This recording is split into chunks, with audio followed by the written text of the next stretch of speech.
এই মুহূৰ্তত দিবলৈ লৈছো এটি গুৰুত্বপূৰ্ণ খবৰ। উত্তৰ গুৱাহাটীৰ ৰজাদুৱাৰত পুনৰ বনৰীয়া মহৰ আতংক। কাহিলি পুৱাই ৰজাদুৱাৰত বিচৰণ কৰিছে এটা বনৰীয়া মহে। প্ৰাতঃ ভ্ৰমণলৈ যোৱা লোকে প্ৰত্যক্ষ কৰে মহটো আৰু বৃহৎ আকাৰৰ মহটোৱে যিকোনো মুহূৰ্ততে আক্ৰমণ কৰিব পাৰে পথচাৰীক।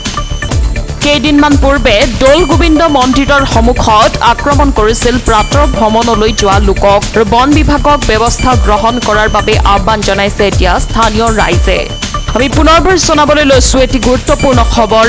উত্তৰ গুৱাহাটীৰ ৰজাদুৱাৰত পুনৰ বনৰীয়া মহৰ আতংক আৰু পুৱাই ৰজাদুৱাৰত বিচৰণ কৰিছে এটা বনৰীয়া মহে। প্ৰাতঃ ভ্ৰমণলৈ যোৱা লোকে প্ৰত্যক্ষ কৰে মহটো আৰু বৃহৎ আকাৰৰ মহটোৱে যিকোনো মুহূৰ্ততে আক্ৰমণ কৰিব পাৰে পথচাৰীক আৰু কেইদিনমান পূৰ্বে দৌল গোবিন্দ মন্দিৰৰ সন্মুখত আক্ৰমণ কৰিছিল প্ৰাতঃ ভ্ৰমণলৈ যোৱা লোকক আৰু ইতিমধ্যে বন বিভাগক ব্যৱস্থা গ্ৰহণ কৰাৰ বাবে আহ্বান জনাইছে স্থানীয় ৰাইজে।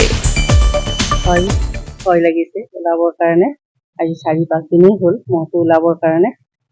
ৰাতিৰ বেলা ওলাব ভয় লাগে, দিনতো ভয় লাগে, তেনেকুৱা হৈছে। গতিকে 4 দিন ইয়াতে আছে। হয়, 4 দিন ইয়াতে আছে।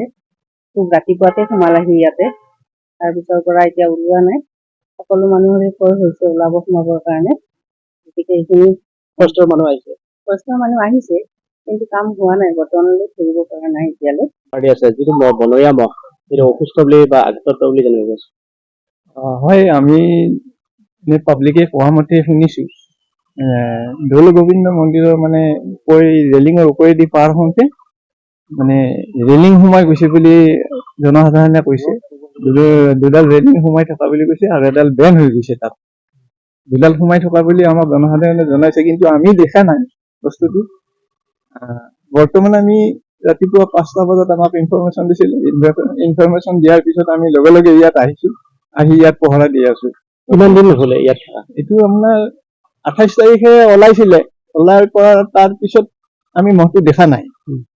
ইয়াৰ ওচৰ পাজৰৰ মানুহখিনিও দেখা নাছিলে।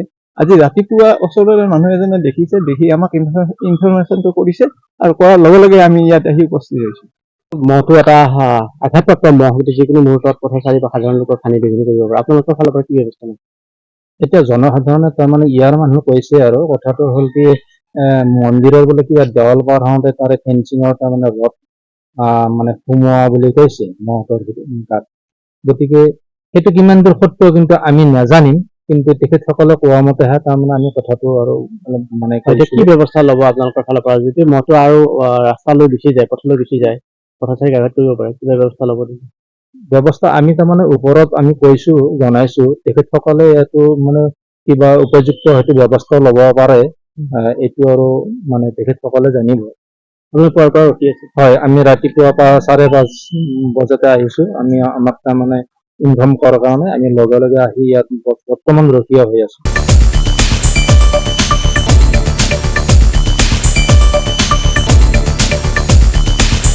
ব্যুৰো ৰিপৰ্ট, সংবাদ লহৰ।